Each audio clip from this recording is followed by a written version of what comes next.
Doctor ঝটকা, আমার একদম খেতে পায় না। ও আমার রোগীদের ওষুধের দিব্যি বন্ধু, চিন্তা করার কোনো কারণ নেই। আমি এমন ওষুধ দেব যে রোগী আর রোগ দুটোই ঠিক হয়ে যাবে। হ্যাঁ বড়দা, তাহলে দেরি কিসের? চটপট করো না। ও বন্ধু, এটা হলো ওষুধের শিশি। এর থেকে শুধু একটা গুলি খেলে পাতলুর খিদে পেতে শুরু হয়ে যাবে। আর এই একটা গুলি এই গ্লাসের জলের সাথে খেয়ে ফেলো বন্ধু, এখনই। যদি একটা গুলি খেয়ে নিলে খিদে পেতে শুরু হয়ে যায়, তাহলে সবগুলি যদি খাইয়ে দেওয়া যায় তাকে, তাহলে তার কি হবে? যা হবে পাতলুর জন্য সেটা ভালো হবে না, বুঝলে? কি সুন্দর কবিতা বললে। কবিতাকে ছাড়ো, কবিতাকে ছাড়ো, কিছু একটা কাজ করা যাক।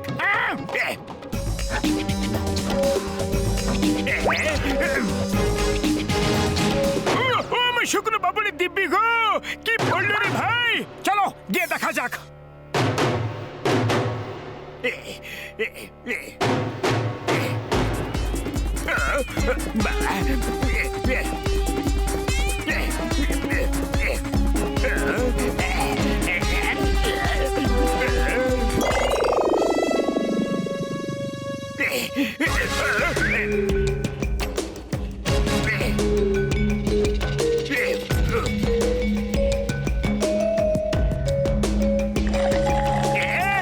এবার বুঝবে কত ধানে কত চাল। আরে জল ধান এখানে আবার কোথায়? কিন্তু রান্নাঘরে কোথায় চাল থাকতে পারে? হ্যাঁ, কিন্তু জনের সাইজের লোকেদের তো চাল কেউ ধান দেখাবে।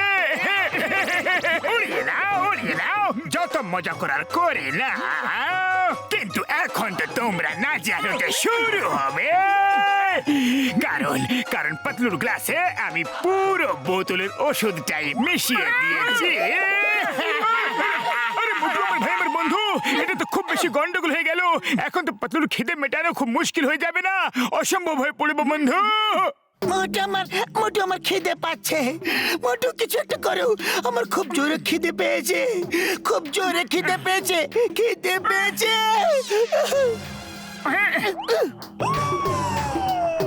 আরে বাহ পাতলু, তোমার খাবার দেখে তো আমার খিদেও বেড়ে গেল। চলো পার্টি হয়ে যাক।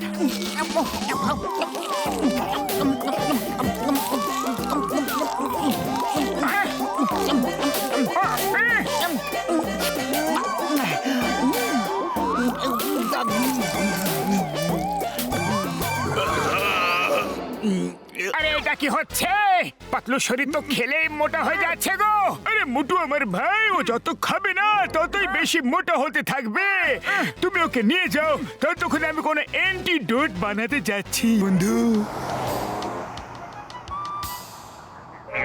আরে গরম গরম সিঙ্গারা ভাইজা ফেলু। ওই মোটু পাতলু, কেমন আছো? কি খবর? খুব খারাপ খবর।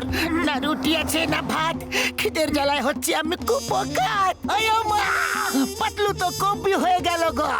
আইনের দিব্যি চেঙ্গম স্যার, আমি না কবি না কবিতা, আমি তো এই সময় খুবই বেচারা, অসহায়, দুঃখী, আর শুধু খাবার খাওয়ার জন্য অস্থির হয়ে যাচ্ছি।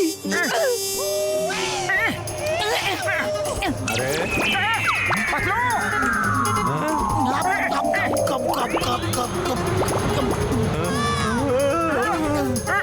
আরে পাতলু, আমার জন্য কমপক্ষে একটা সিঙ্গারা তো ছেড়ে দিতে তুমি। কিন্তু সিঙ্গারা তো দূরের কথা, তুমি তো ভেতরের তরকারিটাও ছাড়লে না, ওর গায়ে ছালটাও ছাড়লে না। আরে এটা কি হইতেছে? আমি তো এক মোটরে লয়ে বিরক্ত ছিলাম, এখন এই পাতলুটাও পেটু হয়ে গেল। এবার আমার কি হইব ভাই? আরে তোমার কথা ছাড়ো, এই পাতলুর কি হবে সেটা ভাবো, যে খেলেই মোটা হয়ে যাচ্ছে। হ্যাঁ, কিন্তু মোটু, এই চক্করটা কি? আরে এই সব হলো ডক্টর ঝটকার ওষুধের সাইড ইফেক্ট। কিছু একটা করতে হবে মোটু, কিছু একটা করো।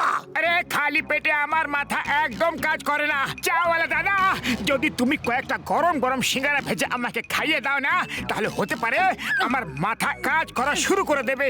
আরে এখান থেকে যাইবা নাকি? হ্যাঁ, একে তো আগেই আমার সবকিছু খায় হজম কইরা ফেলছে, তারপর আরো চাইতাছো। ভাগো এখান থেকে।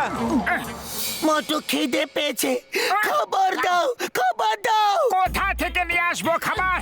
আমাদের ঘরেও তো আর কিছু বেঁচে নেই, আর পকেটে কানা কড়িও নেই।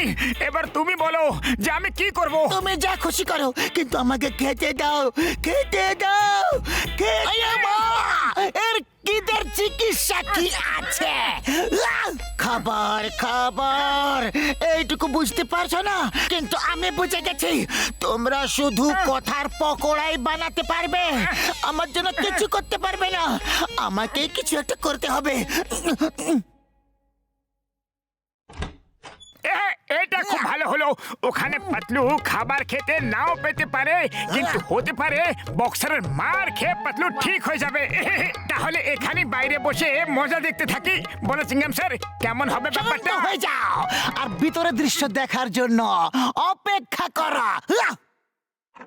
ওই এই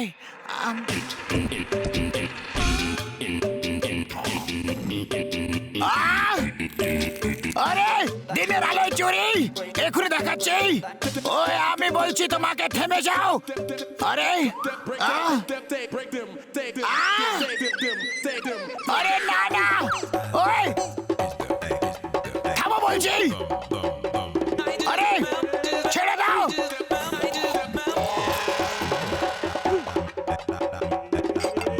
আরে থামো। ওই না না, ওই ওই এই নাও, এই নাও, আরো নাও, আরো নাও, নাও নাও নাও নাও। আরে তুমি মানুষ না তুলোর বস্তা? তোমার উপর তো কোনো প্রভাবই পড়ছে না। দাঁড়াও, এখনই তোমাকে দেখাচ্ছি মজা। তোমার বদন বিগড়ে পুরো নগরকে দেখাবো আমার সাথে টক্কর দেওয়ার ফল। এখনই পাবে হাতে নাতে তুমি। ওই এই নাও ফলাফল, এই নাও বাবা গো। এ তো ঘটনার দুর্ঘটনা হয়ে গেল চিংগাম স্যার। এবার তো তুমি পাতলুকে ধরে নিয়ে গিয়ে জেলে পুরে ফেলো। জেলে তো পুরে ফেলবো, কিন্তু খাওয়াবোটা কি? এ তো সব কয়েদিদের খাবার, একদিনে একাই খেয়ে ফেলবে। চিংগাম স্যার, বক্সারের এখানে খেয়ে তো আমার খিদে আরো বেড়ে গেছে। এখন তো আমার ইডলি দোসা খেতে ইচ্ছা করছে। আমি তো চললাম ইডলি খেতে। স্যার স্যার, আপনার শরীর খারাপ নাকি? তাহলে আপনাকে কোনো অপরাধী পিটিয়েছে নাকি? তোমরা কেন এরকম আলতু পালতু কথা বলছো? চুপ হয়ে যাও, আমার মাথা খারাপ করো না। কিন্তু স্যার, আপনাকে চিন্তিত কেন মনে হচ্ছে? না না, আমি চিন্তিত নয়, শুধু আমি ভাবছি পাতলু ইডলি দোসা খেতে গেছে, আর যাদের বাড়িও খেতে বসে যাবে সেখানে চাটনি সাম্বারও কিচ্ছু ছাড়বে না। কিন্তু ইডলি দোসা তো পুরপুরি নগরে কোথাও তৈরি হয়ই না, শুধু শুধু আমার বাড়ি ছাড়া। আর পাতলু ওখানে যেতে পারবে না। কিন্তু ও আমার বাড়ি কেন যেতে পারবে না?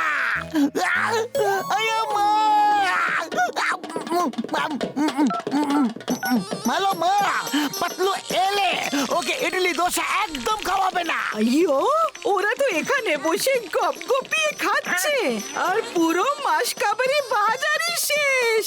আইয়ো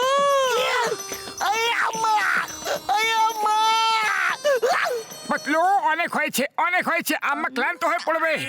না, শুধু 200-400টা দোসা আরো। ওই থেমে যাও, in the name of law. তোমাকে আইনের দিব্যি। আম্মা, এটা কি হয়ে গেল? আম্মা অজ্ঞান কেন হয়ে পড়েছে? আরে কিছু না, মোটু আমাকে খাবার খেতে বারণ করলো, আর আমি বললাম শুধু 200-400টা দোসা আরো খেয়ে নিতে দাও। আম্মা এই কথা শুনে অজ্ঞান হয়ে গেল। 400 মানে 400 দোসা আরো। আম্মা,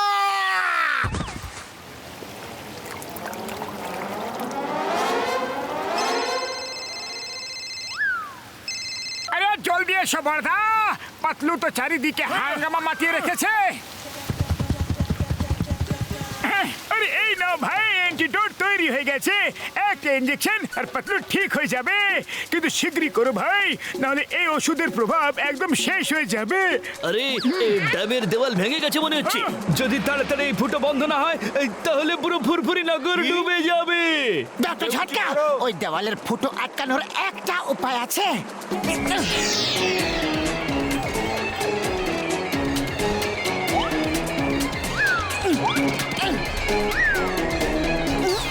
আরে পাতলুকে শীঘ্রই করে খাবার খাইয়ে দাও, নাহলে দেওয়ালের ফুটো দিয়ে জল আসা আটকানো যাবে না। পাতলুর পেটটাকে আরো বড় করতে হবে। হ্যাঁ, নাও, নাও। নাও খাও।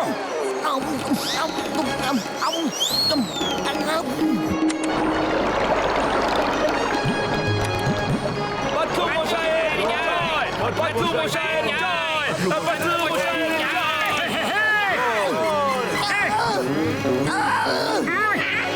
বর্দা, এবার কি করবো? পাতলু তো দেওয়ালে আটকে গেছে। বাবা শুকনো পাপড়ি দিব্যি, দাদা ভাইরে থেমে যাও, একটু কাজ আমাকেও তো করে নিতে দাও।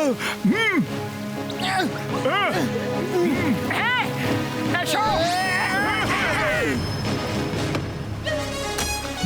তুমি পুরস্কার পাবে।